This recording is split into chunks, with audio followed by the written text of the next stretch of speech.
Hello दोस्तों, मेरा नाम है आशीष शर्मा। और आप जिस तरीके से एक कंटेंट मेरे पीछे देख पा रहे हैं, एक पॉइंट देख पा रहे हैं जिसमें लिखा हुआ है यूपीएसआई 2025 हिंदी व्याकरण। एक्चुअली अभी 2025 का पेपर मार्च मंथ में है आप सभी का, एसआई का। और हिंदी एक ऐसा सब्जेक्ट है जिसमें मतलब 90% विद्यार्थी जो सेलेक्ट हो रहे हैं होंगे या जिन्होंने मेहनत करी है उनके 100 में से 100 आते हैं।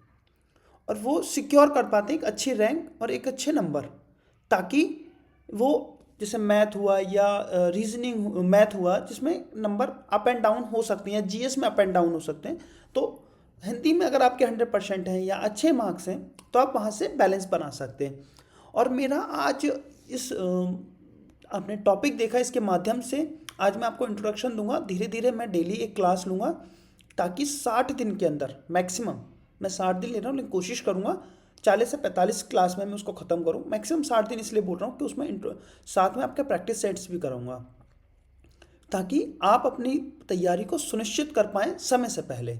और ये समय जो लास्ट के 90 दिन बचते हैं ये हर एक विद्यार्थी के लिए बहुत महत्वपूर्ण रोल निभाते हैं, ताकि आप रिवीजन कर पाएँ, पुराना कंटेंट को रिवाइज कर पाएँ, नंबर ऑफ प्रैक्टिस सेट्स ज़्यादा लगा पाएँ, ताकि आप अपनी तैयारी को समय रहते हुए एक कंपटीशन लेवल पे जा सकें। क्योंकि वैकेंसी 4545 है, आप भी जानते हैं कि इतने कम समय में आपके पास है और आपको ये पूरी तैयारी करनी है। तो लेट्स हम स्टार्ट करते हैं इंट्रोडक्शन। ठीक है, इंट्रोडक्शन में क्या है कि हिंदी व्याकरण को 3 डिविजन्स में बांट लो आप। जैसे एक आता है आपका ग्रामर, जिसको हम व्याकरण बोलते हैं, है ना। हिंदी में हम लोग व्याकरण बोलते हैं, इंग्लिश में उसको ग्रामर बोलते हैं। क्लियर है। उसके बाद आता है, उसके बाद हम लेंगे हिंदी साहित्य। इसको भी खंड वाइज बांटेंगे, जैसे खंड ए, खंड बी और खंड सी। खंड ए में हम व्याकरण पर पढ़ेंगे। खंड सी में जैसे वाक्य होते हैं, शब्द होते हैं, है ना। जैसे शब्द शुद्धि होती है, वाक्य शुद्धि होती हैं। और तीसरा आएगा हिंदी साहित्य। हिंदी साहित्य में होगा हिंदी भाषा की परिभाषा होगी, विकास होगा, रचनाएं होंगी, लेखक और पुरस्कार होंगे, जो कि मतलब अप्रोक्सीमेट देखा गया है मैं लास्ट कुछ साल के पेपर्स में कि 8 से 9 नंबर इन हिंदी साहित्य में वो गेन करते हैं। और ज़रूरी नहीं है कि 8 से 9, वो हो सकता है कि इस साल ज़्यादा भी हो। तो आपको उस हिसाब से तैयारी करनी है जिस हिसाब से आपको लेके चलना है। ठीक है, लेट्स बिगिन। हम स्टार्ट करते हैं एक बार। ठीक है, सबसे पहले हम इसको 3 डिविजन्स में बांटेंगे। क्लियर है। 3 डिविजन्स में क्या हो गया कि जैसे हमने तीन डिविजन्स में बांटा इसको, फिर 3 डिविजन्स में बांटने के बाद जैसे कि हम क्लियर कर पाएंगे। जैसे हम लिखते हैं, पहले आप साथ के साथ लिख लीजिएगा ताकि मैं आपको हिंदी कोशिश करूँगा कि अपने नोट्स अपना प्रोवाइड करा पाऊँ। क्योंकि राइटिंग का थोड़ा मेथड आ जाता है कि राइटिंग आपकी अच्छी किस तरीके से है। हिंदी, ठीक है, हिंदी को आप 3 डिविजन्स में बांट लो। ठीक है, 3 डिविजन्स में पहला आएगा आपका खंड, दूसरा भी होगा खंड, तीसरा भी होगा खंड। खंड का, खंड खा, खंड गा। ठीक है, 3 खंड में आपका डिविजन्स हो गया है। पहले जैसे हम जो हमारे लिए महत्वपूर्ण होगा वो खंड का होगा, क्योंकि खंड का आने वाले जितने भी खंड होंगे या वाक्य शुद्धि होगी या जो भी आगे का सिनेरियो होगा उसमें आप अच्छे से उसको क्लियर कर पाएंगे। ठीक है दोस्तों, खंड ए में पहले आएगा आपका व्याकरण, है ना। वर्णमाला, वर्णमाला जैसे वर्णमाला इसलिए इंपॉर्टेंट है, जैसे सबने पढ़ी होंगी बचपन में, लेकिन वर्णमाला से हम लोग आज भी कहीं ना कहीं एक गलती कर देते हैं और एक अक्षर की गलती हिंदी के पूरे वाक्य को अशुद्ध कर देती है। दूसरा आता है संज्ञा, जिसको राइटिंग समझ में ना आए वो साथ में लिखते रहे। तीसरा आता है आपका सर्वनाम। ठीक है, चौथा आएगा आपका, fourth one is called to विशेषण। ठीक है, फिफ्थ वन इज क्रिया। ठीक है, सिक्स वन इज अव्यय। ठीक है, सेवेंथ वन इज संधि। देखिए ना, संधि से बहुत क्वेश्चन आते हैं, मैं आपको बता दूं अभी से। संधि एक मात्र ऐसा है जिसमें नंबर ऑफ क्वेश्चन ज़्यादा पूछने की प्रोबेबिलिटी और चांसेस अधिक हो जाती हैं। क्लियर है। 8 वन इज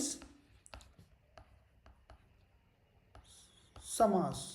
9 वन इज आएगा का विराम चिन्ह, विराम चिन्ह आएगा आपका, ठीक है, ताकि आपको ये पता रहे कि विराम चिन्ह का प्रयोग कैसे करते हैं। Last one is sorry 10th one उपसर्ग, ठीक है। 11 वन इज प्रत्यय, ठीक है। 12 वन इज वर्ण विन्यास, ठीक है। ये आपके खंड हो गया। अब खंड खा में क्या आएगा, खंड खा में क्या आएगा, खंड खा में आएगा नंबर 1 लिखिए आप, रस, छंद और अलंकार, ठीक है। सेकंड वन इज आएगा वाक्य। ये एक ऐसी सीरीज बनाइए कि जैसे जैसे आप टॉपिक को क्लियर करेंगे तो आगे की चीज, जैसे एक पाठ्यक्रम होता है, जैसे हमारे चैनल का भी नाम है पाठ्यक्रम विद आशीष, तो पाठ्यक्रम के हिसाब से हम पढ़ेंगे। हम कोई भी टॉपिक बीच में रैंडमली नहीं पढ़ेंगे जिससे आने वाला टॉपिक और या पीछे का कोई टॉपिक इफेक्ट करे, ठीक है। नंबर 3 पे आता है आपका वाक्य शुद्धि, ठीक है, सॉरी वाक्य शुद्धि, ठीक है। 4th वन हम बोलेंगे विलोमार्थी, ठीक है। 5th वन इज हम बोलेंगे पर्यायवाची। अब जैसे देखा गया है कि पर्यायवाची से भी बहुत सारे क्वेश्चंस पूछे गए हैं। 6th वन इज शुद्ध भिन्नार्थी, ठीक है। 7th one is called to अनेकार्थी,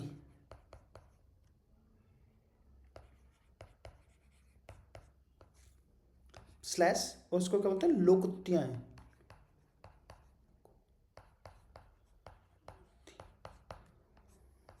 ये आप मान के चलिए कि कांस्टेबल और एसआई दोनों के लिए ही महत्वपूर्ण है। फिर आते हैं मुहावरे, ठीक है। 9 वन इज अपठित, अपठित गद्यांश, ठीक है। 10 वन इज लिंग वचन, ये एक साथ चलेगा, ठीक है। काल साथ में कारक, ठीक है। Last one is 11th is तत्सम,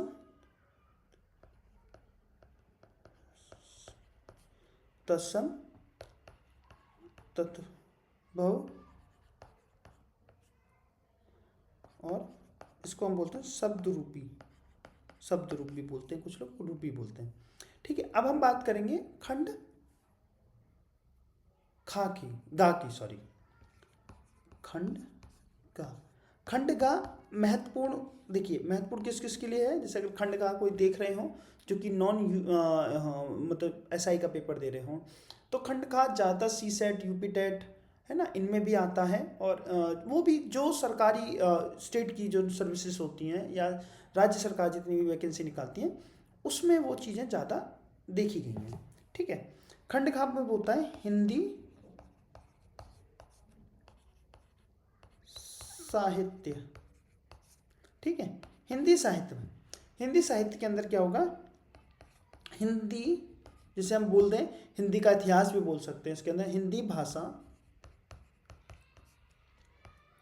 का इतिहास एवं विकास, ठीक है। नंबर 2 हम क्या बोल सकते हैं इसमें, नंबर 2 में होता है प्रसिद्ध, ये बहुत इंपॉर्टेंट है, मतलब इसमें से 4 या 5 क्वेश्चंस आते हैं। प्रसिद्ध पंक्तियाँ कि किसने कौन सी पंक्तियाँ लिखी है ना, रामधारी दिनकर जी की कौन कौन सी पंक्तियाँ ज़्यादा मतलब प्रचलित हैं, ये कौन कौन सी हैं, ठीक है। 3rd वन इज लेखक, लेखक भी पूछा जाता है कि किसी पंक्ति का नाम दे देता हूँ, ये इनके बारे में आप क्या जानते हैं, या इनकी जन्म कब हुआ, इनकी कौन कौन सी रचनाएं हैं, महत्वपूर्ण रचनाएं कौन सी हैं, है ना। ठीक है, साथ में रचनाएं, फिर उनका पुरस्कार। पुरस्कार मतलब कि हिंदी में जिसे अब देखा जाए कि हिंदी भाषा में कौन कौन से पुरस्कार आते हैं, कि हम लोग कौन कौन से पुरस्कार दिए जाते हैं, राष्ट्रीय नेशनल लेवल के कौन से होते हैं, स्टेट लेवल के कौन से, राष्ट्रीय और राज्य के। ठीक है साथियों, ये आज एक इंट्रोडक्शन थी और ज़्यादा बड़ी मैं क्लास नहीं लूँगा। डेली जैसे अब हम देखें, डेली अगर हम क्लास लेंगे तो हमारी जो पहली क्लास होगी, वो पहली क्लास किसकी होगी, हमारी ये वर्णमाला, हमारी पहली क्लास होगी वर्णमाला की। ठीक है, वर्णमाला की जब हमारी क्लास होगी तो आप इसको देख पाएंगे। ठीक है, ये हो गया पार्ट 1 का। जैसे जैसे पार्ट 1 आएगा पार्ट 2, मैं कोशिश करूँगा किसी भी दिन का गैप ना रहे। अनफॉर्चुनेटली अगर किसी दिन का गैप रहता है तो आप डोंट वरी, परेशान मत होइए, ताकि मैं आपको अगले दिन जल्दी से जल्दी या उसी दिन की नाइट में रिकॉर्ड करके आपको दे सकूँ। अभी मैं रिकॉर्डेड चढ़ा रहा हूँ क्योंकि आज ही मेरे को थोड़ा समय मिला, तो मैंने आज इसका इंट्रोडक्शन, और आज मैंने फुल प्लान बना लिया कि मुझे डेली क्लास करनी है या डेली क्लास पढ़ानी है। ठीक है दोस्तों, थैंक यू सो मच।